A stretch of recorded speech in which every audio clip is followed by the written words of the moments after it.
Buenas tardes a todos. Continuamos con nuestra lectura del libro La Isla Misteriosa de Julio Verne, capítulo 2, parte 7. Bueno, les agradezco a todos los oyentes que he tenido en YouTube y en Spotify. Cualquier comentario me lo pueden escribir ahí a YouTube, un comentario en YouTube, o si desean escribirme al correo jason.beltran84@gmail.com. Bueno, continuamos. Esta parte 7 se llama Puente sobre el río y animales de tiro. Los colonos de la isla Lincoln habían reconquistado su domicilio sin haber abierto el antiguo conducto, lo cual les ahorró trabajo de albañilería. Fue para ellos una verdadera dicha que en el momento en que se disponían a realizar su proyecto, la bandada de monos hubiese cogido un miedo tan repentino como inexplicable, que la había arrojado del palacio de granito. Aquellos animales habían presentido el asalto que se les iba a dar por otro conducto. Era la única manera de interpretar su movimiento de retirada. Durante las últimas horas de aquel día, los cadáveres de los monos fueron trasladados al bosque y enterrados allí. Después, los colonos se ocuparon en reparar el desorden causado por los intrusos. Desorden y no deterioro, porque se habían desordenado los muebles de los cuartos, al menos nada había roto. Nab encendió sus hornillos y las reservas de la despensa suministraron una comida sustanciosa, a la cual todos hicieron gran honor. Jup no fue olvidado, y comió con apetito piñones y raíces de rizomas, pues recibió una provisión abundante. Pencroff le había desatado los brazos, pero juzgó conveniente dejarle las ligaduras de las piernas hasta que pudiera constatarse de su resignación. Antes de acostarse, Cyrus Smith y sus compañeros, sentados alrededor de la mesa, discutieron algunos proyectos cuya ejecución era urgente. Los más importantes y de mayor urgencia eran el tendido de un puente sobre el río de la Merced, para poner la parte meridional de la isla en comunicación con el Palacio de Granito.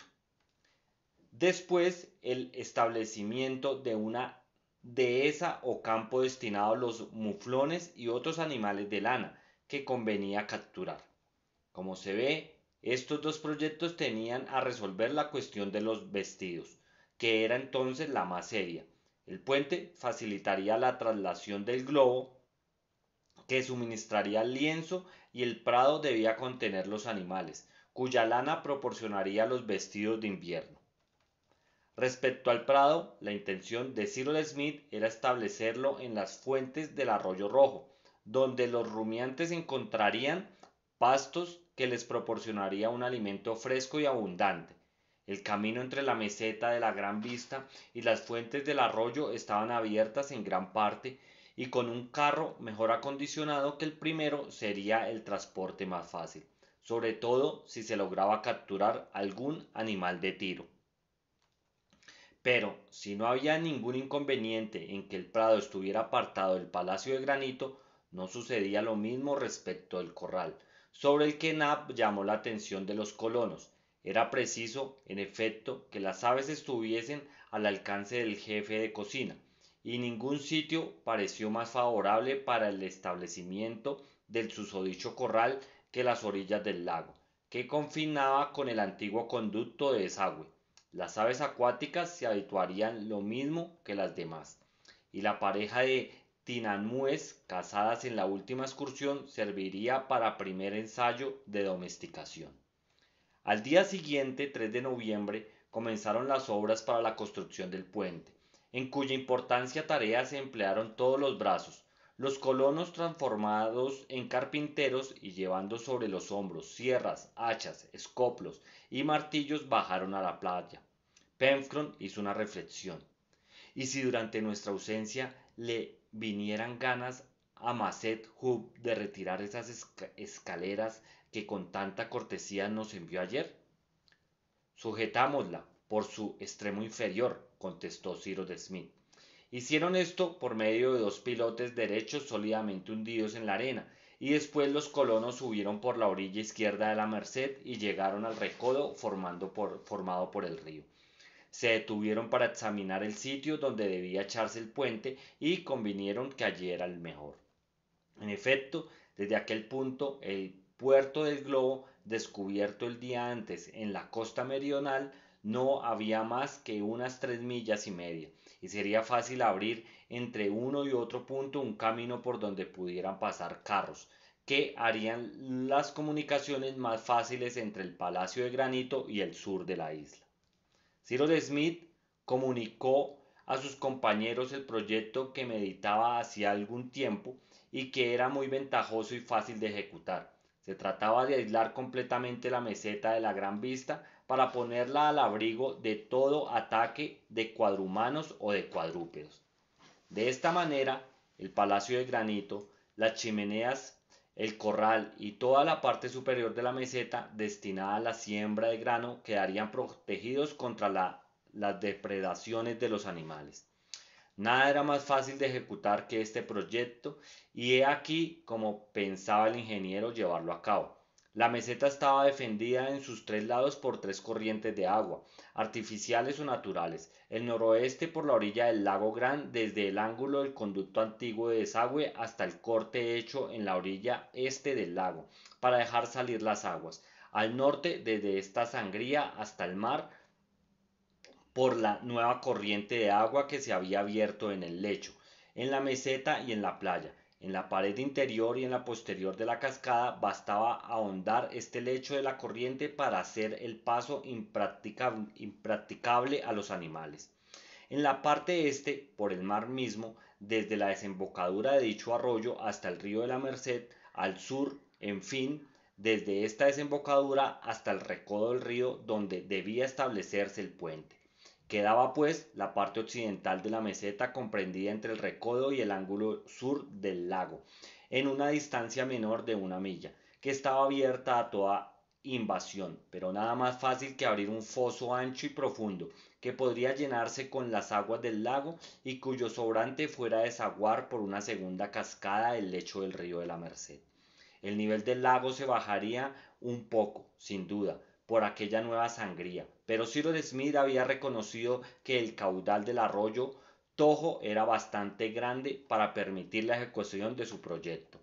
Así pues, añadió el ingeniero, la meseta de la Gran Vista será una verdadera isla rodeada de aguas por todas partes, y no comunicada con el resto de nuestros dominios, sino por el puente de la Merced, los 2 puentecillos ya establecidos en la parte interior y en la posterior de la cascada, y otros 2 que habrá que construir, el uno en el foso que me propongo abrir, y el otro en la orilla izquierda del río de la Merced. Ahora bien, si hacemos el puente y estos puentecillos para que pueda levantarse a voluntad, la meseta de la Gran Vista quedará al abrigo de toda sorpresa. Cyrus Smith, para hacerse comprender mejor, había dibujado un plano de la meseta, con lo cual su proyecto quedó inmediatamente entendido. Todos lo aprobaron sin vacilar, y Pencroff, blandiendo el hacha de carpintero, exclamó: "El puente ante todo".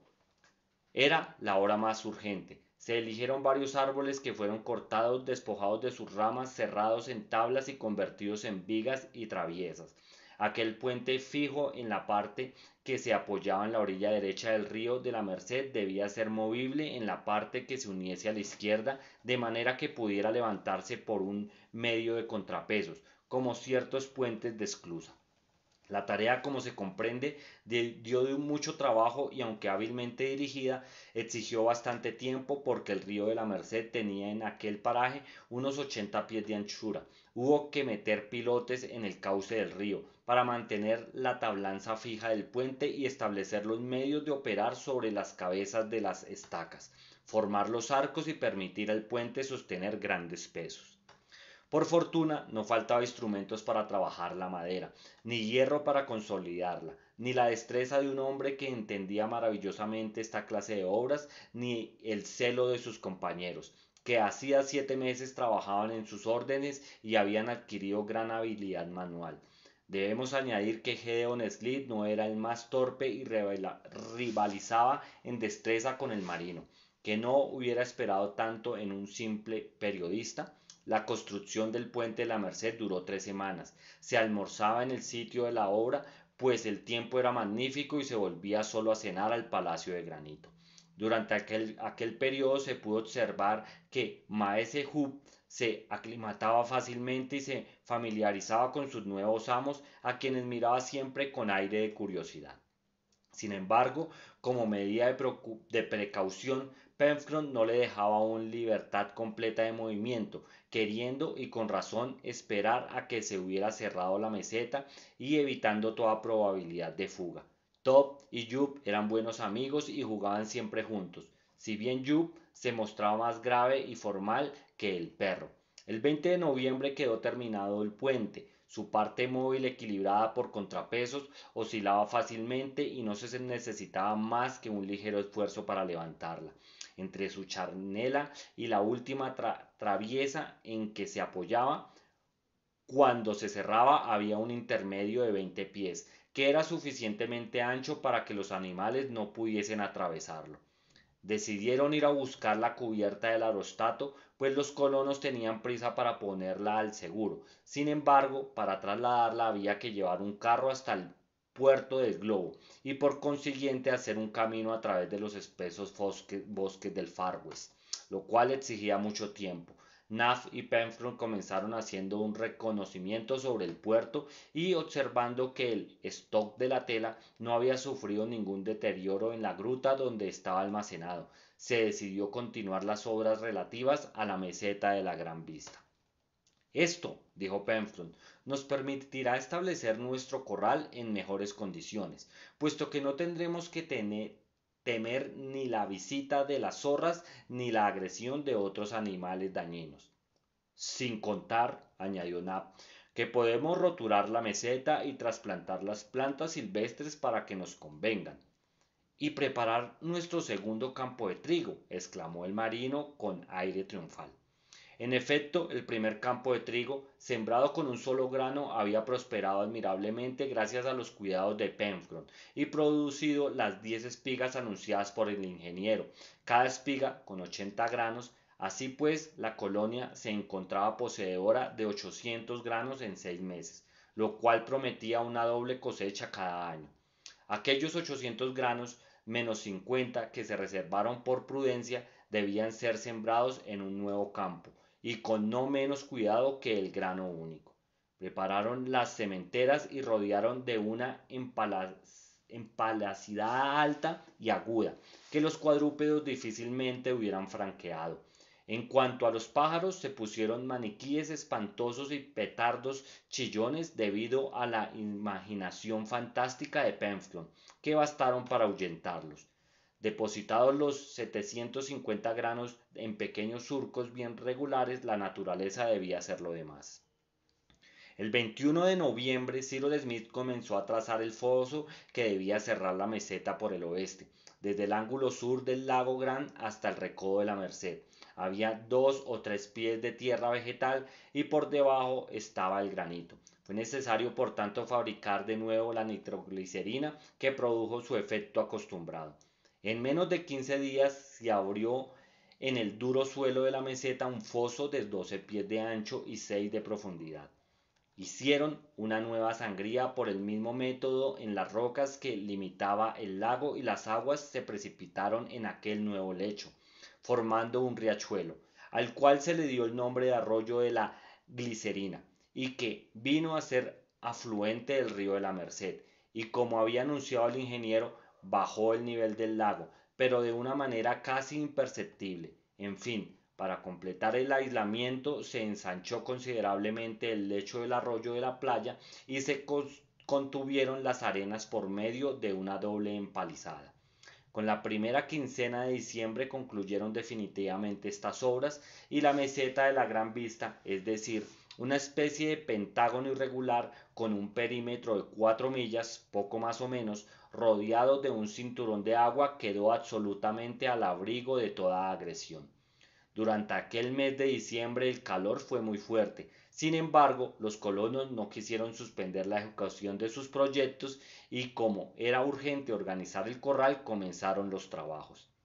Es inútil decir que desde que se cerró completamente la meseta, Meace Yud fue puesto en libertad. Ya no abandonaba a sus amos ni manifestaba deseo de escaparse. Era un animal manso, fuerte y de una agilidad sorprendente. Cuando había que subir o bajar por las escaleras del Palacio de Granito, nadie podía rivalizar con él. Le emplearon los colonos en algunos trabajos, llevaba cargas de leña y acarreaba piedras, extraía del lecho del arroyo de la glicerina. Todavía no es un albañil, pero ya es un mico, decía bromeando Helber, aludiendo al apodo de mico que los albañiles les daban en Estados Unidos, dan a sus aprendices. Jamás se había aplicado un nombre con mayor justicia. El corral,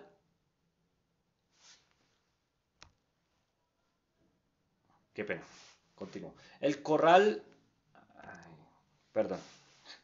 El corral ocupó un área de 200 pies cuadrados en la orilla sudeste del lago. Se le rodeó de una empalizada y construyeron diferentes cobertizos para los animales que debían probarlo, como chozas de ramajes divididas en departamentos que en breve estuvieron concluidos y esperando a sus huéspedes. Los primeros fueron una pareja de tinamúes que no tardaron en dar muchos polluelos. Tuvieron después por compañeros una media docena de patos habituados a las orillas del lago. Algunos pertenecían a esa especie china cuyas alas se abren en forma de abanico y que por el brillo y viveza de los colores de su plumaje revitalizan con los faisanes dorados. Pocos días después, Helbert se apoderó de una pareja de gallinaceas de cola redonda, formada de largas plumas, magníficos alectores que no tardaron en domesticarse. En cuanto a los pelícanos, Martín, pescador, gallinas de agua y otras muchas aves vinieron por sí mismas a habitar el corral, y toda aquella sociedad, después de algunas disputas, arrullaban, piaban y cacareaban, acabando por entenderse y acrecentándose en una porción muy tranquilizadora para la futura alimentación de la colonia. Cyrus Smith, queriendo completar su obra, estableció un palomar en un ángulo del corral, donde puso una docena de aquellas palomas que frecuentaban las altas rocas de la meseta. Aquellas aves se habituaron fácilmente a volver todas las noches a su nueva morada y mostraron más propensión a domesticarse que las torcaces, sus congéneres, que, por otra parte, no se reproducen sino en estado salvaje. En fin, había llegado el momento de utilizar para la confección de ropa blanca la envoltura del aerostato, pues conservaba bajo aquella forma, y arriesgarse a entrar en un globo hinchado con aire caliente para dejar la isla, atravesando un mar, por decirlo así, ilimitado, no era cosa admisible sino para personas que hubieran carecido de todo. Y Cyrus Smith, hombre práctico, no podía pensar en semejante cosa. Había que llevar la envoltura del palacio de granito, y los colonos se ocuparon en arreglar el carro de manera que fuese más ligero fuese más ligero y manejable. Pero si no faltaba el vehículo, el motor no se había encontrado aún. No existía en aquella isla ningún rumiante de especie indígena que pudiera reemplazar el caballo, el burro o el buey. En verdad, decía Penflot, no sería muy útil una bestia de tiro hasta que el señor Smith nos construya un carro de vapor o una locomotora, porque sin duda tendremos un día un ferrocarril del Palacio de Granito al puerto de Globo, con un ramal al Monte Franklin. Y el honrado marino, hablando así, creía lo que decía, lo que es la imaginación acompañada de la fe. Más, para no exagerar, un simple cuadrúpedo puesto en las varas del carro habría sido bien acogido por Pencroff, y como la providencia le protegía, no le hizo esperar mucho tiempo. El 23 de diciembre los colonos oyeron a la vez los gritos de Nab y los ladridos de Top, repetidos con frecuencia y como a porfía. Dejaron la ocupación que tenían en la chimenea y acudieron temiendo algún accidente. ¿Qué vieron? dos animales de gran tamaño que se habían aventurado imprudentemente a entrar en la meseta, cuyos puntecillos no estaban cerrados. Parecían dos caballos o cuando menos dos asnos, macho y hembra, de formas finas, color bayo, piernas y colas blancas, con rayas de cebra negras en la cabeza, cuello y tronco. Andaban tranquilamente sin manifestar ninguna inquietud y miraban con curiosidad a los hombres, a los cuales todavía no podían reconocer el carácter de amos. Son onagres, exclamó Helber, cuadrúpedos intermedios entre la cebra y el cuagua. ¿Y por qué no burros?, preguntó Nab. Porque no tienen las orejas largas y porque sus formas son más graciosas. Burros o caballos, continuó Penfron, son motores, como diría el señor Cyrus Smith, y como tales debemos capturarlos.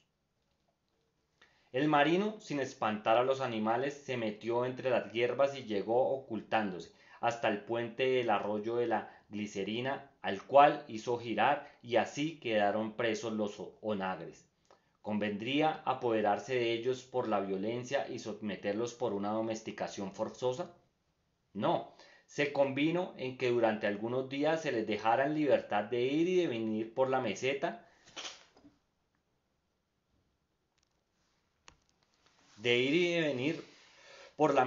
donde la hierba era abundante. Inmediatamente el ingeniero construyó cerca del corral una cuadra en la cual los onagres encontraron cama y refugio durante la noche. Así pues, aquella magnífica pareja quedó enteramente libre en sus movimientos, y los colonos tuvieron cuidado de no acercarse a ella para no espantarla. Muchas veces, sin embargo, los onagres dieron muestra de querer abandonar la meseta demasiado estrecha para ellos, habituados al ancho espacio y a los bosques profundos. Entonces se les veía seguir el cinturón de agua que les oponía una barrera infranqueable, lanzar agudos rebuznos, galopar después a través de las hierbas y por último, más tranquilos, permanecer horas enteras mirando aquellos grandes bosques que les estaban cerrados para siempre. Entretanto, se hicieron arneses y tiros con fibras vegetales y algunos días después de la captura de los onagres, no solo el carro estaba preparado para engancharlos, sino que se había abierto un camino recto o, por mejor decir, una senda a través del Far West, desde el recodo del río de la Merced hasta el puerto del Globo. Podía, pues, conducirse hasta allí el carro y a finales de diciembre se probó por primera vez a los onagres. Penfron había ya domesticado bastante a aquellos animales para que fuesen a tomar el alimento de su amo y dejaba que se les acercaran los colonos, pero una vez enganchados en el carro se encabritaron y costó trabajo contenerlos. Sin embargo, no debían tardar en acomodarse a aquel nuevo servicio, porque el onagre, menos rebelde que la cebra, sirve de bestia de tiro en las montañas de África Austral y aún se les ha podido aclimatar en Europa en zonas relativamente frías. Aquel día toda la colonia, a excepción de Penfron, que guiaba sus bestias, subió en el carro y tomó el camino del puerto del Globo. Ya se comprenderá que el traqueteo fue grande e incómodo en aquel camino apenas abierto, pero el vehículo llegó sin dificultad en el mismo día. Se pusieron a acarrear la cubierta y los diversos aparatos del aerostato. A las 8 de la noche el carro, después de haber cruzado el puente de la Merced, bajaba por la orilla izquierda del río y se detenía en la playa. Los onagres fueron desenganchados y llevados a su cuadra, y Penfron, antes de dormirse, lanzó un suspiro de satisfacción que hizo resonar los ecos del palacio de granito. Bueno amigos, muchas gracias por escucharme. Hasta aquí la parte 7 del capítulo 2. Les recuerdo, en YouTube me encuentran como Deporte y Cultura JB. Me pueden dejar ahí sus comentarios, cómo les está pareciendo el libro. Ya vamos más o menos, ya casi llegamos a la mitad del libro. También recibo comentarios de qué otro libro desean que leamos más adelante, pero bueno, todavía falta un poquito para terminar este. Entonces muchas gracias por escucharme y recuerden compartir mis audiolibros si les está gustando. Bueno, muchas gracias, hasta la próxima.